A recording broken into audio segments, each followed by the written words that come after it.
When should you drop stashed fantasy football players?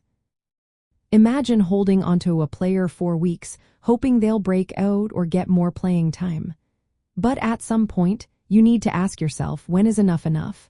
Let's figure out the best times to drop those stashed players. First, if a player isn't producing any meaningful points after a few weeks, it's time to reconsider.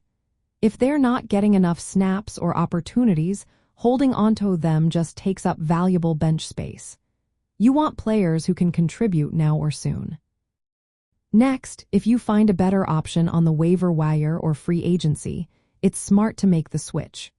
For example, if a rookie or backup suddenly gets more touches because of an injury, they might be worth stashing. But if that opportunity doesn't materialize after a reasonable period, it's better to drop them. Another key point is your roster management approach. Some managers drop two players each week to add new prospects. This keeps the team fresh and increases chances of hitting on a breakout. If you're doing this, you need to be honest about whether your stashed players are worth holding.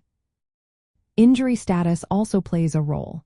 If you used injured reserve spots to stash players, you might need to drop others as those players return or if your roster gets tight. Keeping a flexible roster is essential as the season moves along. Timing is important. Usually, you should evaluate your stashed players every week or two. If they show no signs of improvement or opportunity, it's time to let them go. Don't hold onto players just because you hoped they'd turn it around. Monitoring their usage, snap counts, and injury reports helps you decide.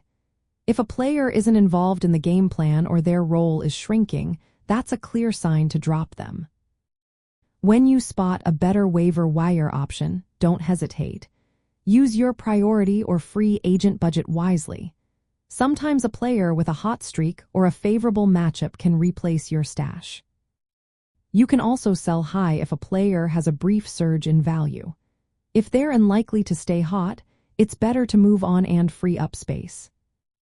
Using injured reserve spots for players with injuries is smart, but be ready to drop them if they don't return soon or if your roster needs active contributors.